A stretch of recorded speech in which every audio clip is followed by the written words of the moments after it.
Tous les personnages de Demon Slayer ont un passé tragique. À une époque où les démons font des carnages dans le Japon. Alors dans cette vidéo, je vous ai résumé les histoires les plus tristes des pourfendeurs, et j'ai placé la plus tragique à la toute fin.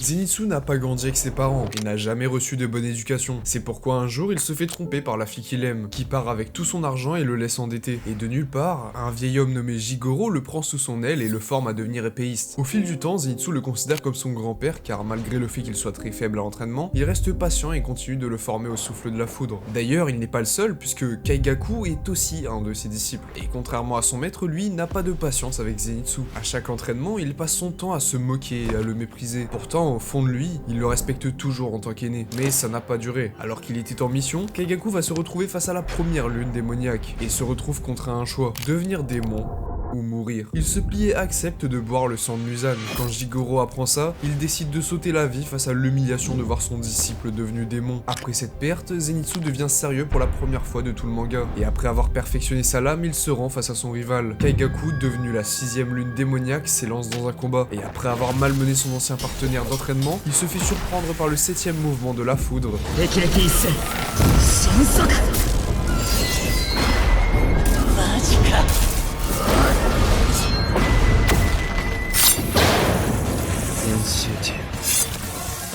Et alors qu'il était sur le point de mourir après avoir gagné ce combat, Zenitsu revoit son maître pendant quelques secondes dans l'au-delà. Il s'excuse les larmes aux yeux de ne jamais avoir pu s'entendre avec Kaigaku, mais il lui répond avant de partir à jamais que peu importe, car il sera toujours sa plus grande fierté. Honnêtement, c'est une superbe fin, et les histoires qui se terminent bien dans ce manga, elles se comptent sur les doigts d'une main. Alors préparez-vous car les prochaines risquent de ne pas aussi bien se finir. Et une qui a vraiment mal tourné d'ailleurs, c'est celle des frères Shinzagawa. Ils vivaient à 9, dans une grande famille pauvre, mais malgré les difficultés et un père violent, ils étaient à peu près heureux, jusqu'à cette nuit où tout a basculé. La mère de la famille, transformée en démon, a massacré presque tous ses enfants. Sanemi parvient à sauver Genya de justesse, puis fou de rage, il a dû affronter le monstre à main nue, et il est parvenu à le maintenir au sol jusqu'à l'apparition du soleil. À partir de ce moment-là, il a juré d'exterminer tous les démons, et d'empêcher son petit frère Genya de suivre la même voie. Sauf que lui, sous le coup de la terreur pendant cette fameuse nuit, a pris son frère pour un meurtrier. C'est seulement avec le recul qu'il comprit que Sanemi lui a sauvé la vie. Pendant des années, à cause de cette réaction à chaud, il a cru que son frère le détestait. Pourtant, c'est faux. Il l'aimait plus que tout. Il voulait juste le protéger, quitte à devenir le monstre à ses yeux, en le repoussant sans cesse. Et quand vient le combat contre Kokushibo, la première lune supérieure, les deux frères se battent enfin côte à côte. Mais Genya se sacrifie pour offrir une ouverture aux autres. Et même au bord de la mort, il continue de se battre. Mais à la fin, quand le combat se termine, il sait que sa dernière heure est venue. Et Sanemi reste à ses côtés en larmes. Avant de disparaître, il lui dit simplement « Merci, grand frère ». Et au final, il fera partie des deux seuls piliers qui sortiront vivants du combat contre Muzan. Et d'ailleurs, l'autre aussi a vraiment eu un passé pas ouf. Tomioka n'est pas légitime de faire partie de l'élite des pourfendeurs. Du moins, c'est comme ça qu'il le voit depuis longtemps. Et pour le comprendre, il faut remonter à l'âge de ses 13 ans. Alors que sa sœur vivait sa meilleure vie et était sur le point de se marier, leur famille se fait attaquer par un démon. Mais avant de rendre son dernier souffle, sa sœur parvient à sauver Giyu en lui gagnant du temps pour s'enfuir. Et à partir de ce moment-là, il rejoint les pourfendeurs, dans la même promotion qu'un certain Sabito. Les deux garçons ont le même âge, à peu près la même histoire. Alors naturellement, ils sont sur la même longueur d'onde. Mais à l'entraînement, s'il y en a bien un qui surpasse l'autre, c'est bien le pote à Giyu. Pour autant, ça le dérangeait pas, puisqu'ils allaient parvenir à passer la sélection des pourfendeurs sans souci. Enfin, c'est ce qu'il croyait. Parce que pendant qu'il passait les épreuves, un démon l'attaque et le blesse gravement. Mais il se fait courageusement sauver par Sabito, qui éliminera sans souci le démon avant d'enchaîner avec les autres. Tomioka s'est évanoui et quand il se réveille, il apprend que son ami est mort, en tentant de sauver tout le monde. Si Sabito avait survécu, il serait probablement un pourfendeur beaucoup plus fort qu'il ne l'est aujourd'hui. Et c'est ce regret d'avoir perdu deux proches très chers à lui qui poussera Tomioka dans une grande tristesse. Malgré tout, il continue d'accomplir son devoir de pilier de l'eau, et en l'honneur de son entourage décédé, il porte un haori avec d'un côté le rouge qu'il y avait sur la robe de sa sœur, et de l'autre le motif que Sabito portait sur le sien. Bon, au moins lui, il aura fini en vie à la toute fin. Et malheureusement, des pourfendeurs tombés au combat, il y en a beaucoup.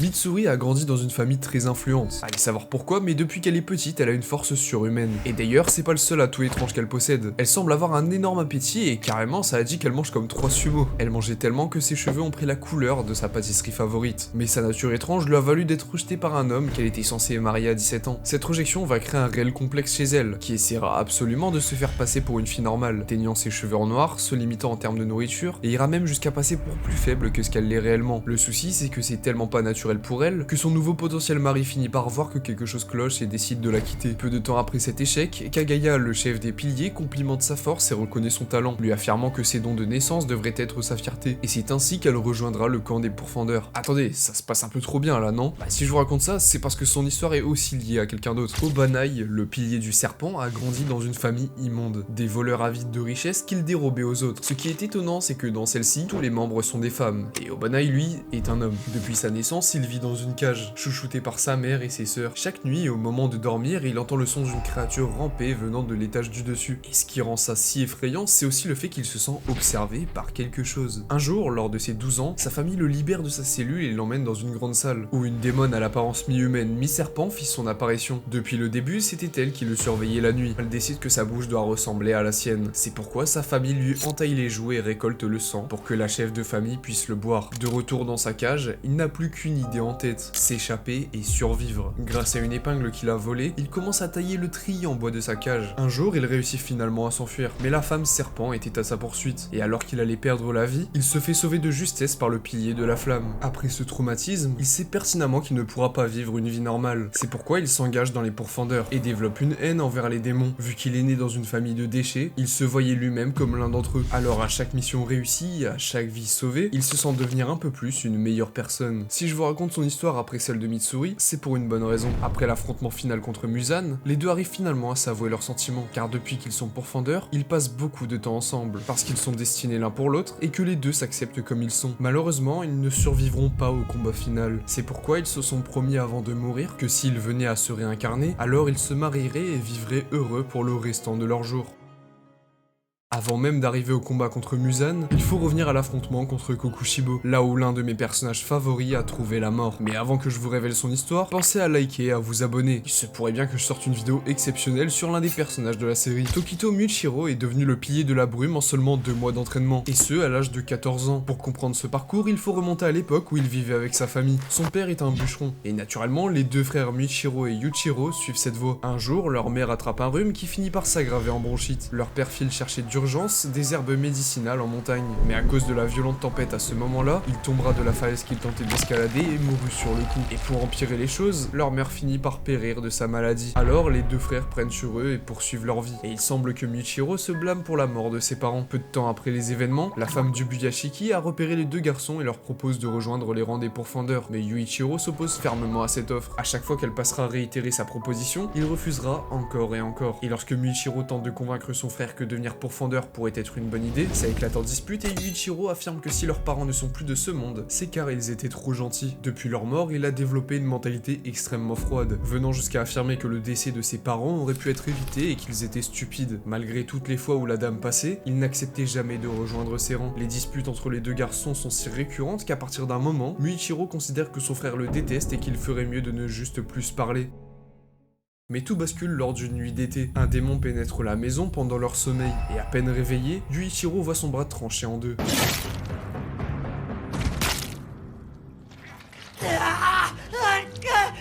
Au bord de la mort, Muichiro s'éveille soudainement dû à la rage envers ce démon.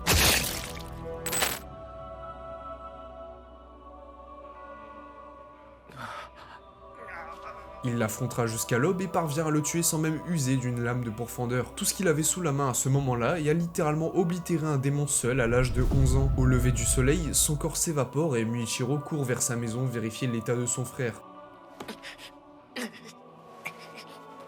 Quand il arrive, malheureusement, c'est trop tard. Tous les dieux du ciel, s'il vous plaît, je vous en supplie, vous devez le sauver, s'il vous plaît.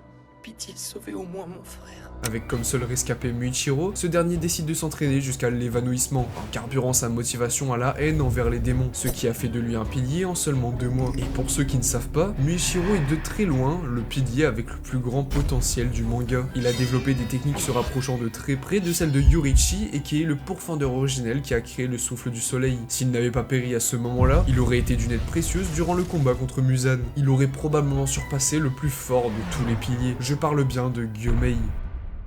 Gyomei est né aveugle, mais ça ne l'a pas empêché de vivre sa vie. À l'âge de ses 18 ans, il décide de vivre dans un temple en élevant 9 orphelins. C'est pour vous dire à quel point ce type est profondément gentil. Et malgré qu'ils ne soient pas liés par le sang, ils vivent tous joyeusement quand bien même ils n'ont pas beaucoup d'argent. Il travaillait toujours dur pour sa famille et redistribuait la plupart de la nourriture aux enfants, se passant lui-même en dernier et de ce fait, il avait une apparence mince et faible. À chaque nuit, Gyomei prenait bien soin d'allumer de l'encens de glycine autour de sa demeure afin d'éviter les attaques de démons qui étaient assez fréquentes autour de chez lui. Durant un soir, un des enfants se permet de sortir et il suffit de quelques minutes avant qu'il croise le chemin d'un démon. Pour se sauver la vie, il l'aide à tuer sa propre famille en retirant les protections de glycine. Ouais, et ça vous étonne si je vous dis que cet enfant c'est Kaigaku et qui est le même rival de Zinsu? Ce mec est vraiment né pour faire des saloperies. Quand le démon rentre dans la demeure, il ne perd pas de temps et ôte la vie de 4 enfants. Les autres s'enfuirent, mais en vain, laissant Gyomei seul avec Sayo, le dernier enfant en vie qu'il a écouté et est resté derrière lui. N'ayant plus rien à perdre, il décide de risquer sa vie pour celle de l'enfant, rivalisant avec ce démon à main nue.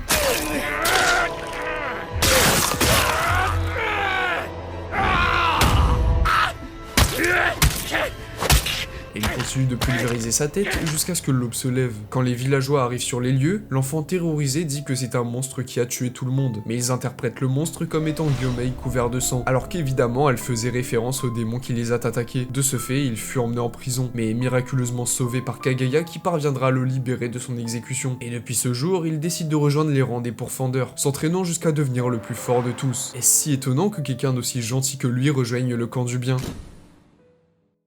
Et pour finir cette vidéo, je vous ai évidemment réservé la plus triste des histoires de toute la série. J'aurais pu vous parler de Tanjiro, mais ça ferait carrément l'objet d'une vidéo entière. D'ailleurs sur YouTube, il en existe déjà. Pour en revenir à nos backstories, on va parler d'Akaza.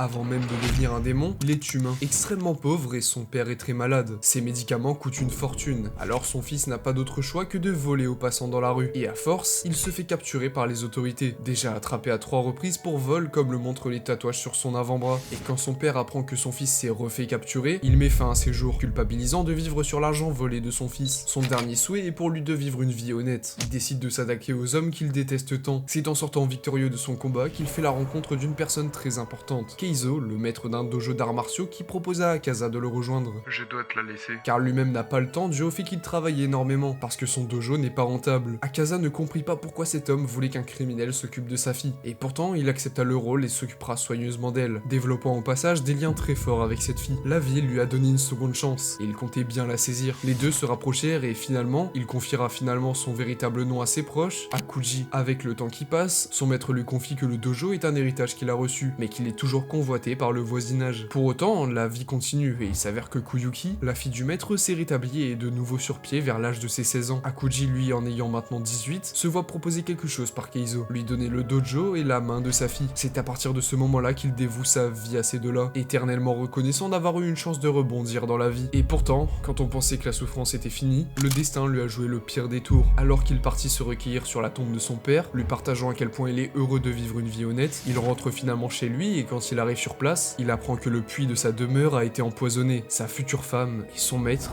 décédés. Tout l'avenir qui lui est promis éteint en quelques minutes. Fou de rage, il se rend au dojo adverse avant de massacrer à main nue absolument tous ses ennemis. Tous sont morts par Akuji, qui a vengé ses proches. Durant cette soirée, il aura éliminé 67 personnes. 67.